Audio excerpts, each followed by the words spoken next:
The European continent is a treasure trove of jaw-dropping landscapes. With icons of human civilization, both modern and historic. It's a continent of contrasts. Colin Devey is on an expedition from the sunny Mediterranean to the frozen landscapes of Iceland. Wow, it's impressive here. You can almost feel the weight of the ice above your head. He'll explore Europe's natural wonders. Fascinating. And find traces of ancient inhabitants.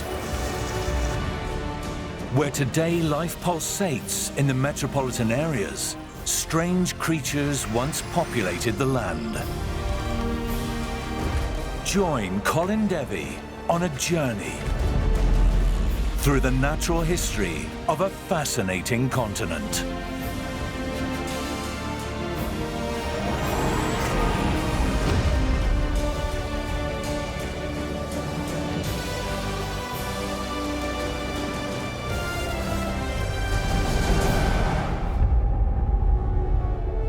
The Elbe Sandstone Mountains, one of the most extraordinary landscapes in Europe. The steep rocks are an ideal sanctuary for many. Peregrine falcons are a widespread raptor. They live on every continent outside the polar regions. But they feel particularly at home here among the exposed rocks, where they nest in shallow hollows.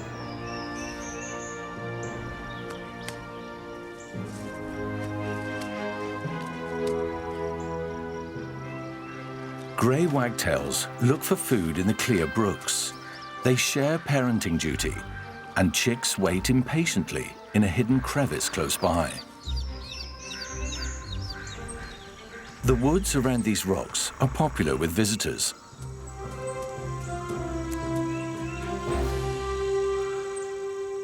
Climbers and hikers come to the region in large numbers. The rock that forms these mountains is unique, with its own set of rules.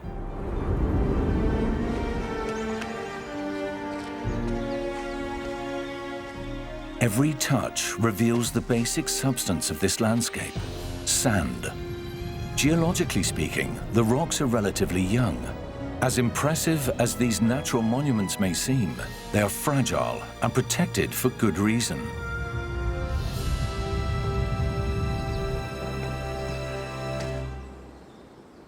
It's a curious landscape that you can only really appreciate when you get up here. It's quite easy to see how the landscape was formed, though.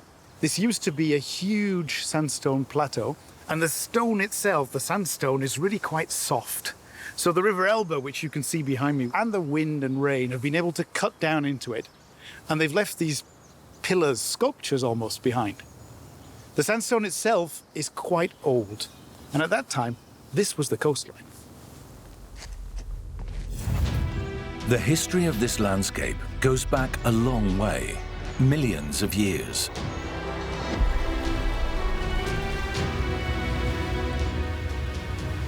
It began underwater. The curious rock formations originated in a primeval sea that no longer exists.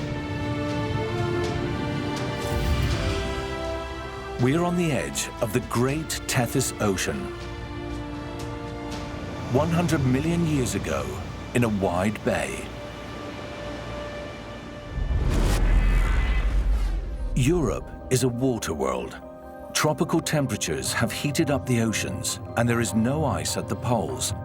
Sea level is higher than at any other time in Earth's history, 300 meters above the modern level.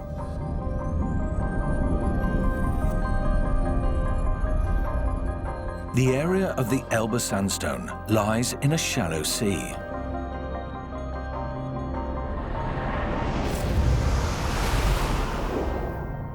Rivers and ocean currents transport sand into this area.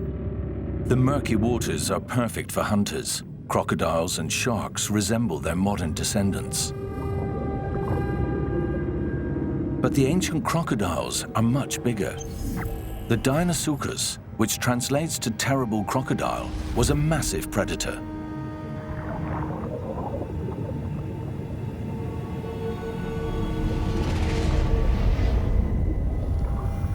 huge omnivorous turtles wander through the ocean, feeding on jellyfish and aquatic plants. Their size protects them from predators.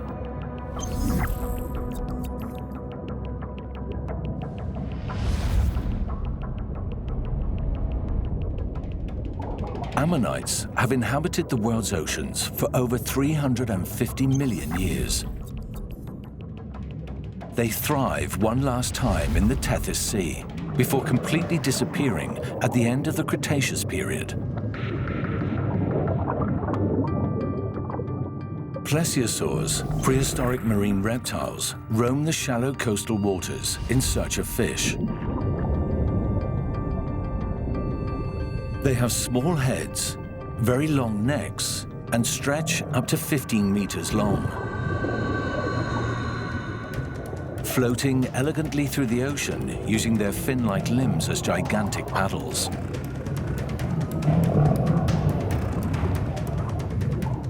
The warm sea is generating more life than the ecosystem can process.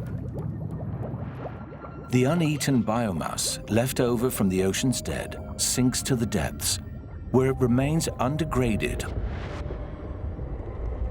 Slowly, over millions of years, this waste is transformed into an energy-rich substance, crude oil. A large part of the world's oil reserves can be traced back to the Cretaceous period. As the water level drops, the shallowest stretches of ocean disappear, revealing a new landscape. The remains of this prehistoric ocean are the building blocks for today's mountains. Now that ocean, of course, is long since gone. But at the time, Tethys, as we call it, was a global ocean. It covered much of Europe. Here at the coastline, the river brought lots of sand from the continent's interior into the shallow sea and created an ideal condition for the formation of a huge sandstone plateau like we see behind me. Now at the time, Tethys was already on the retreat. And the reason is Africa, heading north for a massive collision with Europe. Land started to rise, and that rise was going to culminate in the formation of the Alps. And they're still moving today. They are the largest mountains in Central Europe. The rugged 4,000-meter peaks, including the iconic Matterhorn, stand in the Western Alps. This jagged and inaccessible mountain world is perfect for animals adapted to life in high altitudes. Here, they live undisturbed by man. Alpine chough are sociable. They can be found above the forest line, even in extreme altitudes. Golden eagles nest here, far from egg-hungry predators. Alpine ibexes are skillful climbers and move safely on steep terrain. 200 years ago, they were almost extinct. Today, their population is slowly recovering. Rock ptarmigans blend seamlessly into the snow-capped peaks. The high mountains are imposing symbols of unchanging stability, monuments of eternity. But appearances are deceptive. Even mountains change, almost imperceptibly, but steadily. In the light of the warming sun, the rock expands. And as temperatures drop at night, the stone contracts. The mountain is breathing. Over longer periods of time, the changes become larger and more obvious. When the snow thaws in summer, heat penetrates deep into the rocks, making the mountains unstable. Rock slides can happen year-round, but are much more frequent in the warm season.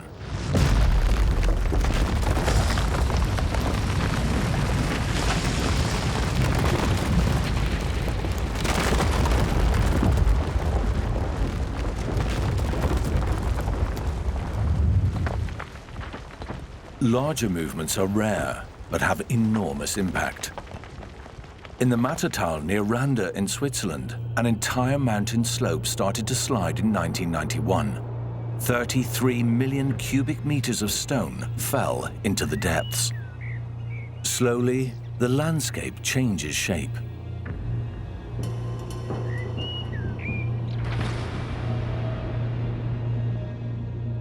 The stones are gradually conveyed away by the streams. Water has enormous power. Everything is in motion.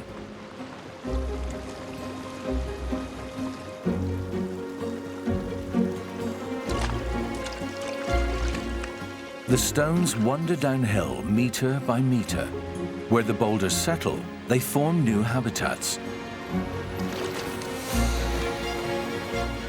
Just like in the Swiss Prealps, in the valley of the Kleine Emmer.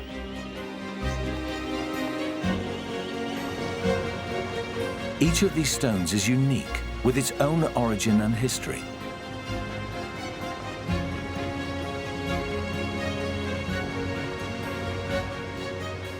Colin Devey is on a field trip with Swiss colleagues. The geologists are exploring boulders that were carried here a long time ago. The old stones must be broken out.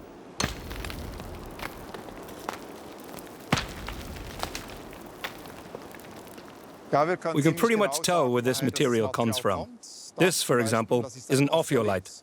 It comes from the Matterhorn region. Likewise, we can just as accurately assign the origin of the remaining cobbles to different Alpine regions. The expedition team heads to the mountains to learn more about the history of this landscape.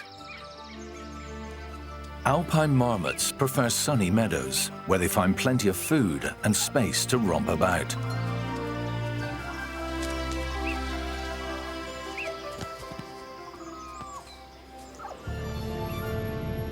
Even up here, there are cobbles, deposited millions of years ago.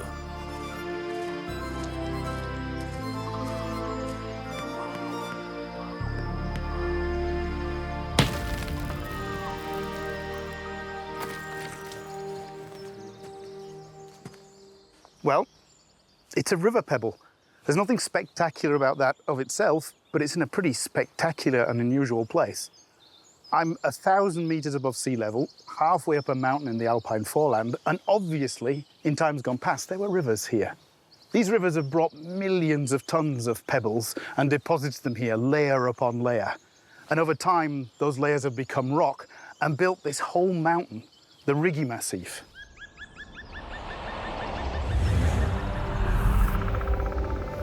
There's an incredible amount of information in this gigantic heap of cobble about the Alps and their history. What can be observed in a human life is nothing compared to the long history the Alps have behind them. A continental collision. 35 million years ago, there was a strait here.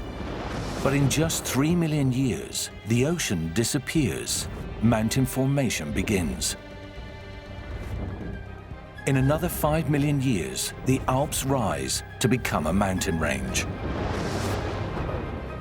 Continental plates from Africa push across the European continent.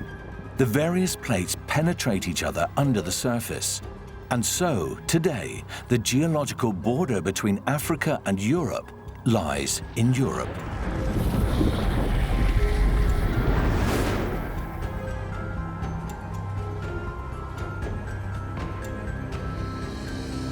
The process of this collision can still be traced today. To a geologist, the mountains are a history book. Colin's looking for clues from above. What a way to do geology! My goodness, I'm having such a great time. This is fantastic. His route leads to where the collision is most clearly visible. We're flying towards the Matterhorn. This is, of course, the symbol of Switzerland. It's a geologist's paradise up here, to be quite honest with you. It is a beautiful mountain. This is really a beautiful mountain. The iconic peak of the steeply rising mountain is made of African gneiss.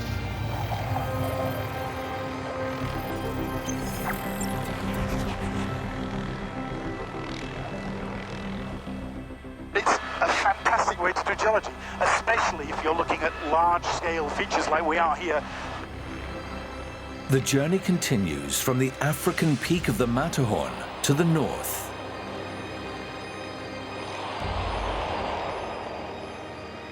Residues of the ocean floor line this mountain ridge. This is part of the old ocean floor. It's the volcanic part of the ocean floor, so it was underneath all the sediments that had accumulated on the ocean. And it's made of basalts.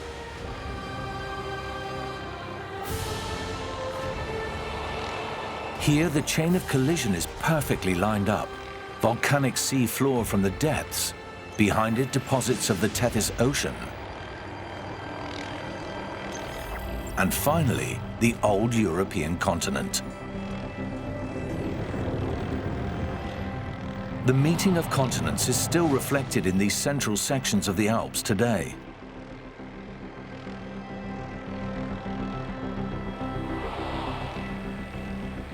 When you see Monte Rosa, you see it's a different sort of stuff. It's a different type of stone. It's a big, lumpy mountain. It's not sharp like the Matterhorn, and that's because it's not made of African continent. That thing is a piece of Europe. We are now flying basically what the present day would take you if you had to cross the Mediterranean Sea with an aircraft. We can do it here in about 3 minutes, going between the African continent and the European continent. And that's all to do with this huge big mishmash of pieces of crust in the middle of this mountain range. And that mishmash leads to a one-of-a-kind mountain range.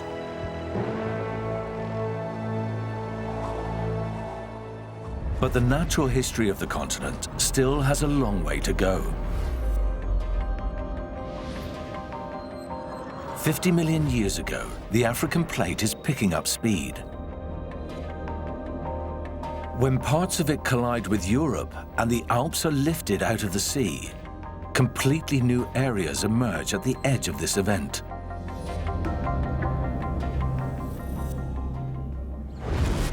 Extensive water worlds, a lake landscape in the far southeast of the continent.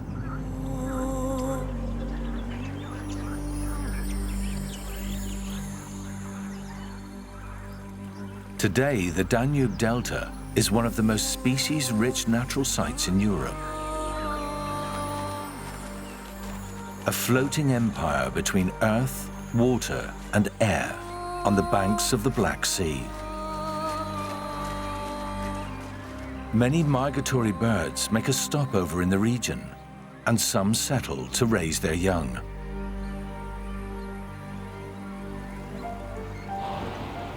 More than 5,000 animal and plant species are said to live here, including more than 300 bird species.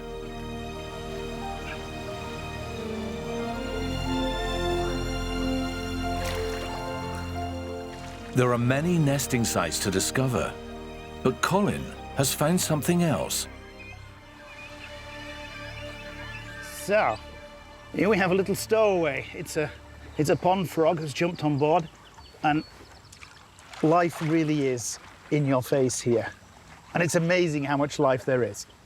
These cormorants and all of the other birds flying around here find loads to eat in the water. It's full of fish. Now, this amazing environment's been created by the Danube, here where it meets the Black Sea and makes a delta, a maze of tiny channels and lakes. And in between them, lots of marshy areas which are full of reed. Now, humans really can't get into that reed, and so the animals can hide in there and feel safe, and that's why there's so many of them. In fact, this area, right in the middle of Europe, is the largest contiguous area of reed beds on the whole planet. It's fascinating. Cormorants live worldwide. They breed in large colonies. These excellent divers are not usually welcome and often hunted.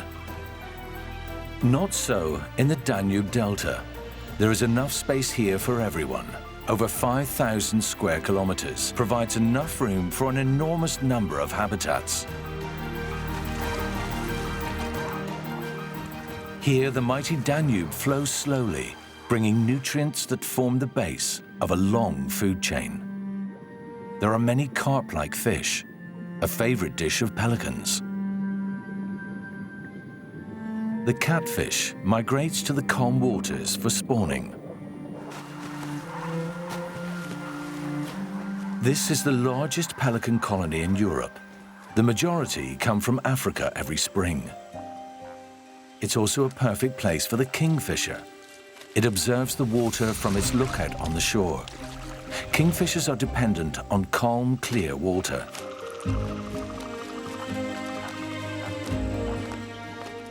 Many of these birds travel between worlds. They split their years between Europe, Africa, and Asia.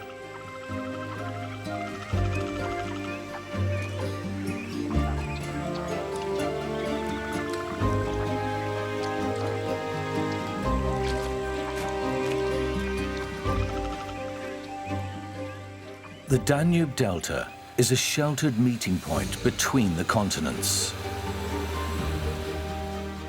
where they can successfully raise their young.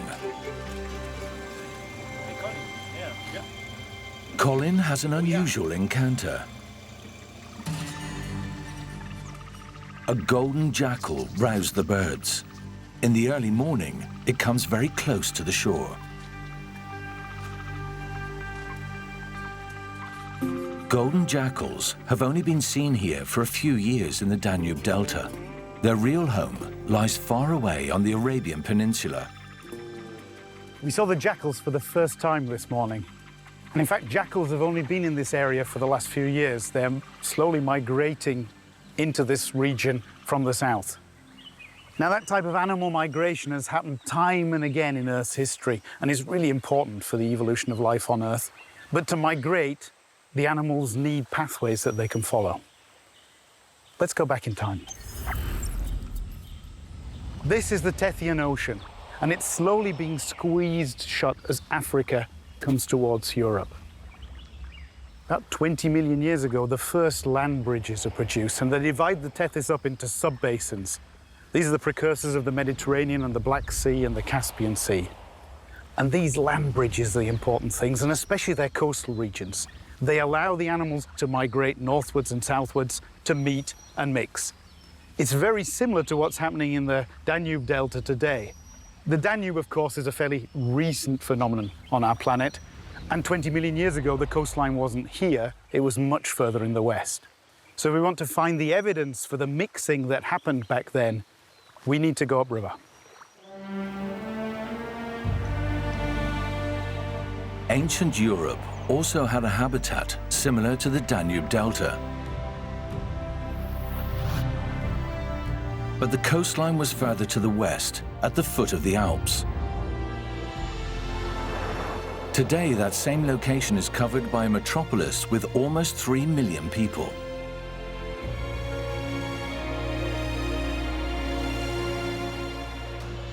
Vienna, the pulsating city on the Danube.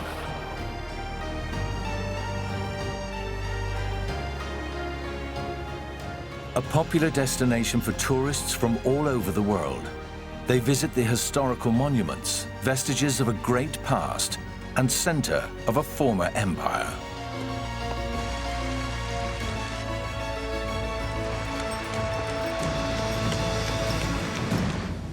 The Schönbrunn Palace, a magical place reminiscent of times long gone.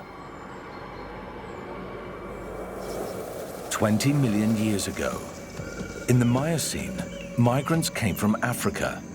An Aceraterium. Except for the missing horn, it resembles today's rhinoceros.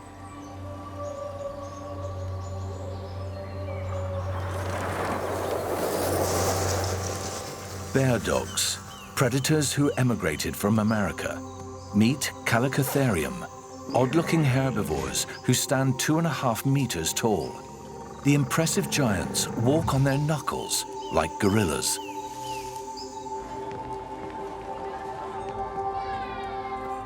With its mild climate, Vienna is considered one of the most livable cities in the world.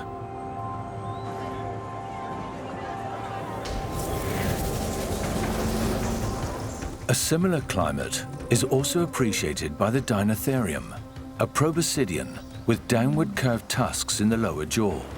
These prehistoric relatives of modern-day elephants use their tusks to peel off bark.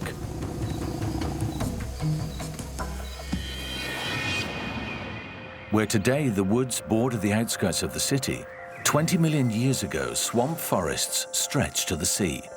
The climate is warm. Towards the sea, the landscape changes into mangroves. Along the coast, there are oyster beds and mussel colonies.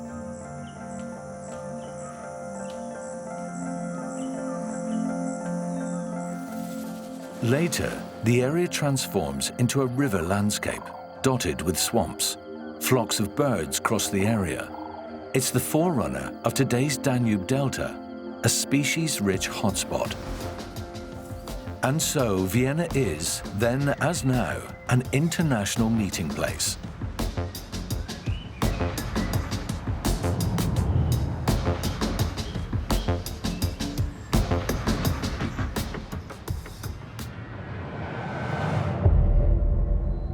But not all of Europe is as coveted. This continent has its badlands too.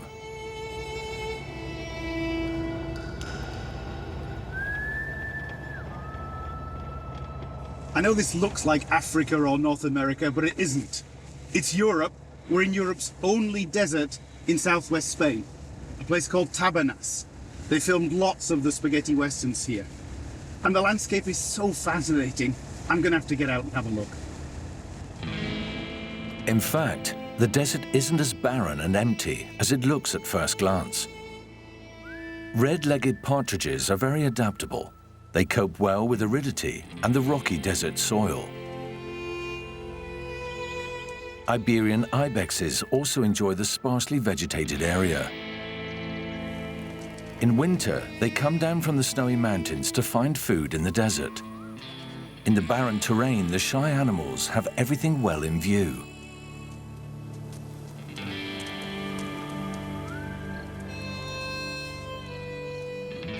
A few rainy days are enough to make the desert bloom. Many plant seeds rest in the soil during drought. A little water wakes them up. The colorful splendor cannot hide how extreme the desert is. In summer, the temperatures reach up to 50 degrees Celsius.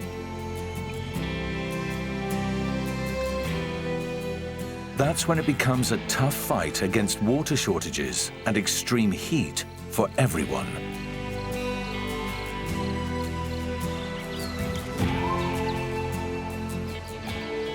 Many of these plants also live in Africa, but the European desert has some special features.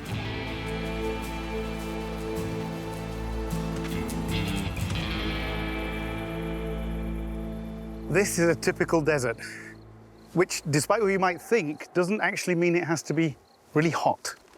It's December and I'm quite comfortable dressed like this. Above all else, a desert is dry. I've just walked up this river valley behind me. It's got a couple of puddles in it, nothing much else. In an environment like this, you might expect to find cacti growing. What we actually find are these plants. Now, anyone who's been to the beach knows things like this. They've got very salty juice. The people here put them on salads. Here's another salty kind of plant. It's producing little deposits of salt on its leaves. Now, both of these are the types of plants you'd expect to find at the seaside rather than the middle of a desert. If a lot of salt is present in the soil, it will affect the local biosphere. In fact, there are places in the Tabernas with small stalactite formations. And where water evaporates, delicate salt crystals slowly grow.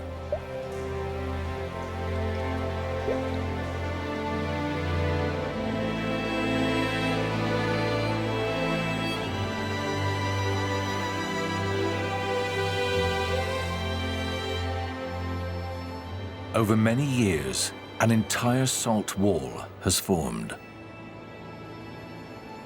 Wow, and this is what I was looking for. There's groundwater seeping out this cliff face, bringing all sorts of minerals with it. And when you taste the water, it's really salty. A lot of these minerals in here are rock salt. That's telling us deep underground there must be vast deposits of salt. And that's telling us that Where today there's a desert, there used to be an ocean. This desert landscape was once a sea floor, the coastal area of an ocean.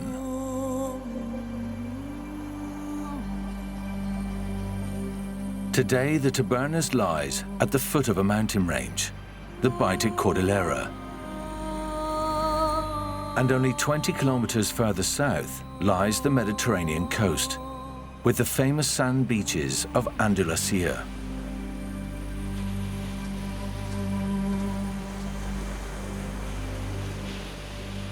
And this is where the desert meets the seawater.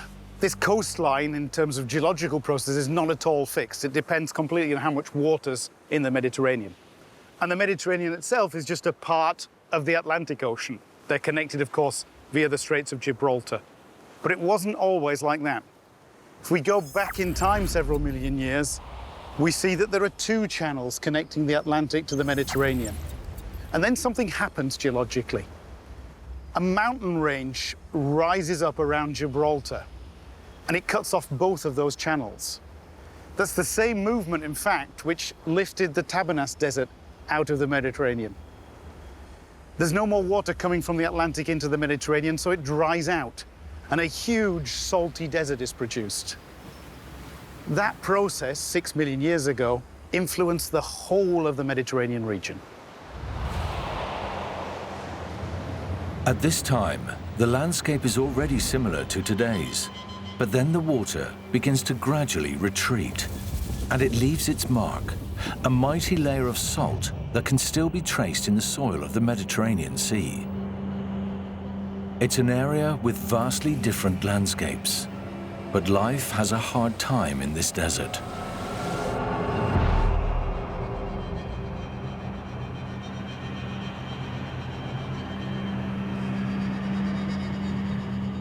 In the middle, the last remnants of seawater collect and form highly concentrated puddles of salt. A breeding ground for stromatolites, sedimentary rocks produced by salt-loving microorganisms. Very simple, old forms of life that have survived to this day. High rock formations rise from the desert floor. These large mountain ranges tower more than 3,000 meters high. We know these mountains. Today, they are the Balearics. Majorca. The island mountains provide better living conditions than the expanse of the desert.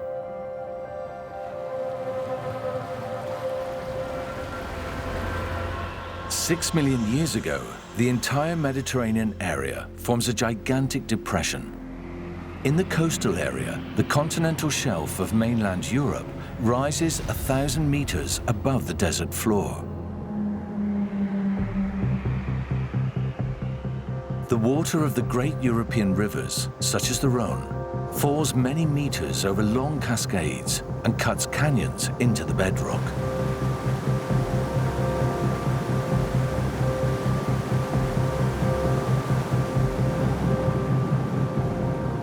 Traces of this period can still be found in the underwater landscapes of the Mediterranean.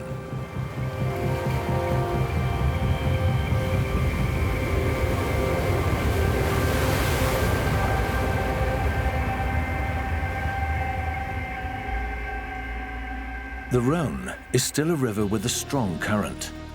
In a vast delta, it flows into the Mediterranean and creates the unique natural paradise of the Camargue.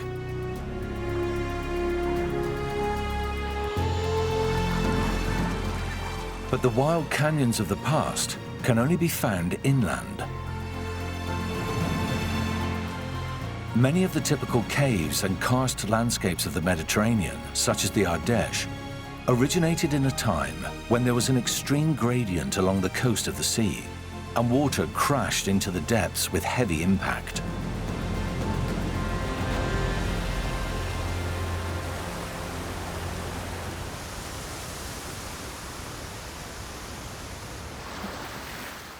The sea has long since recovered from its dramatic past. The Mediterranean didn't stay dry for very long. The Atlantic pretty quickly found a way through that mountain range, and the sea came back, flooding the salty desert. It must have been a really dramatic event. Although I have to admit, on such a beautiful day on the beach like this, I can hardly imagine. Colin enjoys the last sun rays of the day. In the next chapter of European natural history, colder times lie ahead. The Ice Age began about 2.7 million years ago. But what do cold times mean for life on Earth?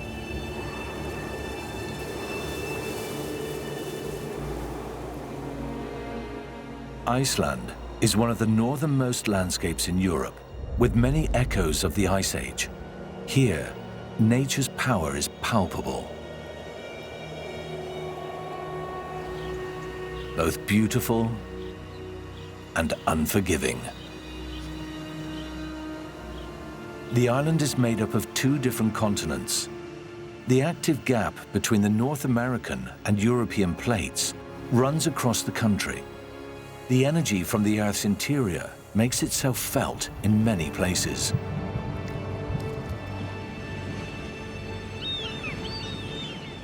There are comparatively few animal species.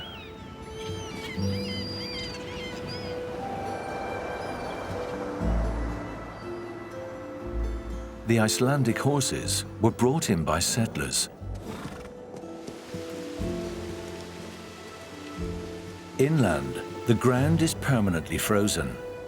Before the first humans arrived, the Arctic fox was the only native mammal.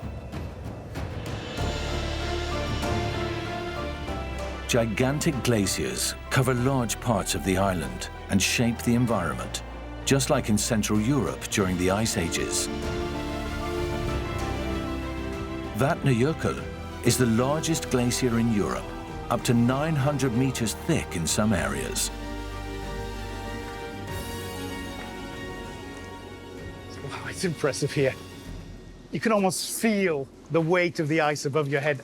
I don't know how much is up there, and I really don't want to know. This used to be snow. Several hundred years ago, it fell up on the mountains, and through its own weight, it's been compacted down into this beautifully clear ice. It's a really bizarre feeling. You can look into here meters, and feel as if you can at least, but actually this ice is continually on the move. It's continually being produced and continually melting. And ice ages are a bit like that, constantly coming and going. We've had several on Earth. We define an ice age as being when both poles are frozen. At some time in the past, maybe the whole Earth was completely frozen. The last ice age we had began about 2.5 million years ago. And we can see, although we call it an ice age, it's actually a really complicated thing. It's not just one mass of ice. The ice comes and goes, comes and goes. That slight cooling or warming of the Earth, which leads to the ice advancing or retreating. Now, why exactly those slight cooling or warming episodes occur, we're not quite clear. The last really cold period ended about 10,000 years ago. Since then, the ice is retreating. You can hear the running water behind me. That's a meltwater stream. So in fact, this glacier is disappearing, and probably this beautiful ice cave may not be here next year. Everywhere ice melts, life is gaining ground. Special green algae can exist even under icy conditions, and even microscopic animals, such as the water bears, survive in extreme cold. But for most living beings, a world of ice is problematic. That's why during the Ice Age, life thrives only beyond the great glaciers. The mammoth and woolly rhinoceros are the giants of the Ice Age. They wander in search of food, nutritious herbs, for example.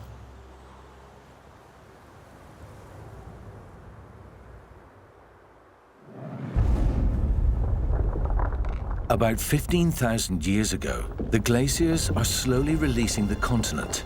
This creates unique habitats. The Ice Ages also show us how fleeting landscapes on our Earth can be. With fluctuating temperatures, living conditions change incredibly quickly from a natural history point of view.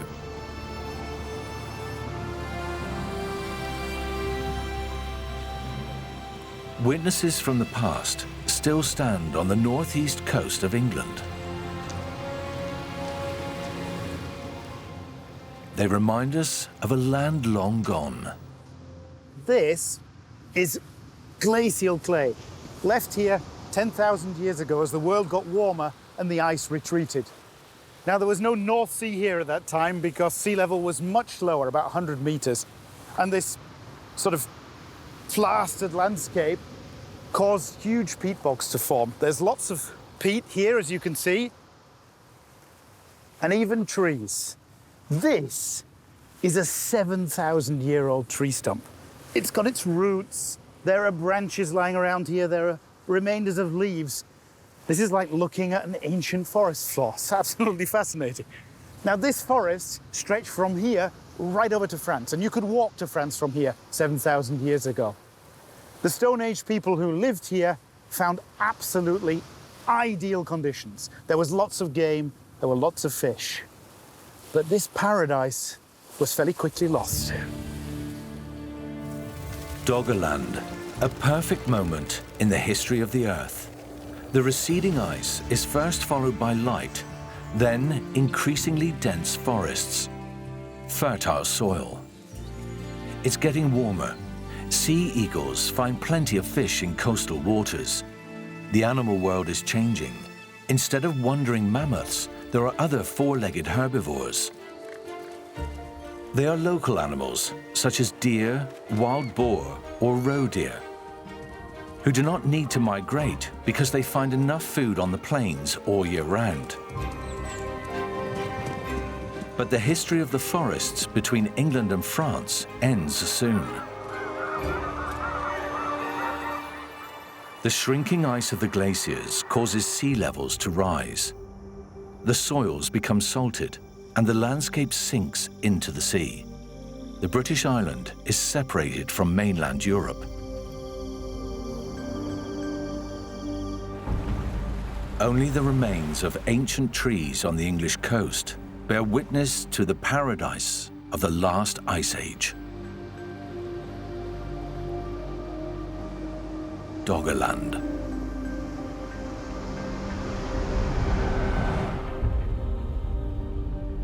A view from space shows how much man changes his surroundings. Europe's major metropolises shine brightly at night. Far down south, the Gulf of Naples. A dark area is particularly conspicuous in the middle of the brightly lit urban area. Mount Vesuvius. No people live on its slopes. Naples in the early morning. It's quiet in the big city, a deceptive calm. The Neapolitan people know that, not only because in a few minutes life awakens in the streets, but because there is always a hint of great danger in the air.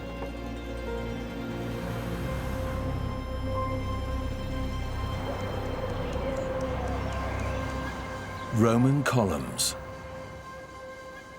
These are the walls of an historical city. Pompeii. About 20,000 people are said to have lived here in the year 79 AD. Wealthy Romans who led a privileged life, supported by slaves. A functioning society until disaster struck.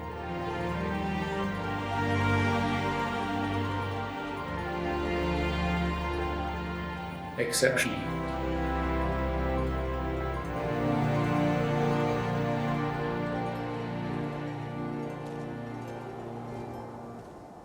The atmosphere in this town is bizarre. It feels as if there ought to be Romans running backwards and forwards. In fact, it's completely still. And it's been that way for 2,000 years. On the 24th of August, 79 AD, Vesuvius had a cataclysmic eruption. Now, some of the Pompeians could flee, but most of them stayed in the town, and that was their undoing. As the hot ash clouds rolled down the side of the volcano, they were buried in their beds, turned instantly to stone. And what's amazing is that they were so surprised by this volcano, because it certainly wasn't the first time that Vesuvius had erupted. When the city was unearthed, archaeologists found more than just ruins. Forms that human bodies left in the hot ashes. Impressive freeze frames of a devastating catastrophe. About 1,000 such bodies were found, but the total number of victims was many times higher.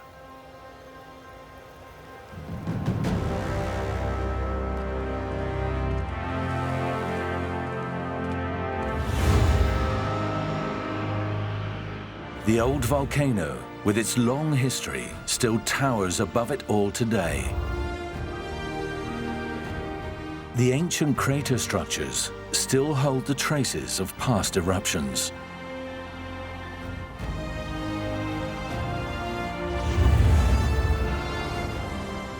The history of the volcano begins 400,000 years ago. The first volcanic activity manifests itself.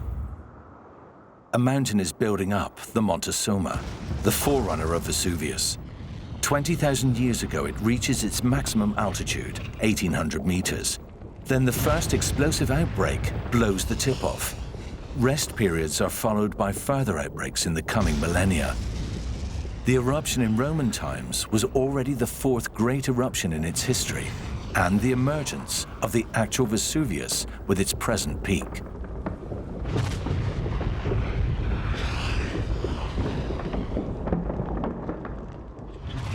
Smaller eruptions follow up until the last century.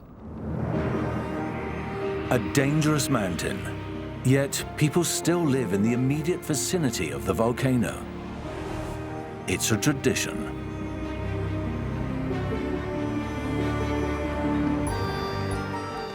North of Vesuvius, scientists uncover the walls of an old ruin. It's a Roman bath, built 400 years after the catastrophe.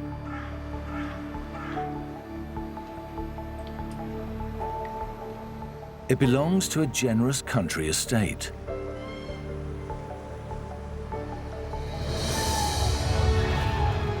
And most of it is buried in the ashes of the volcano under modern apartments.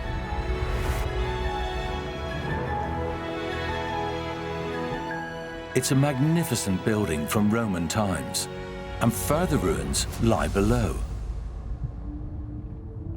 Following each eruption, people build new houses on the ruins, again and again. It's the mountain that attracts people and nature. It destroys many things, but it also creates something new. Only a few years after an eruption, pioneer plants begin to reclaim the soil, and others follow.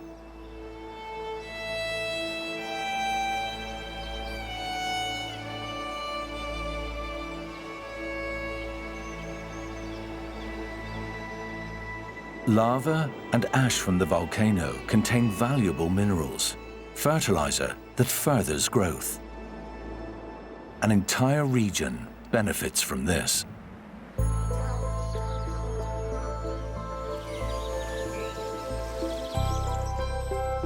The fruits are unique, famous for their taste, as is the wine. There are many animals and plants. Following catastrophes, a lot of things in nature have to start all over again. The locals are joined by immigrants conquering the area.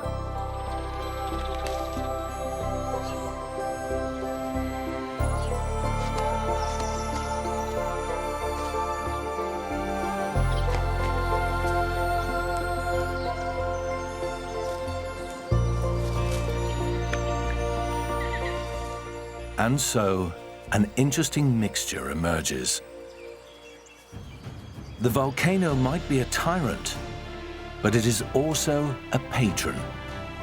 The events of Vesuvius are dramatic, but not unique. All over the world, life is confronted with the violence of nature. Colin Devey has reached the end of his journey at the Cape of Messina, the view of the Bay of Naples is particularly beautiful. Time to say farewell. And that, I guess, is the quintessence of our expedition. On the one side, the forces of our planet are still extremely dangerous for humankind. But on the other side, it's exactly those forces that make life on this planet possible in the first place. So studying them and understanding them is absolutely essential for all of us. And that's what my predecessor, Pliny the Younger, knew when he stood here 1900 years ago with this excellent view over the Bay of Naples and wrote down his observations of the eruption of Vesuvius, which was destroying Pompeii. Now, it was those observations that formed the basis of the study of geology.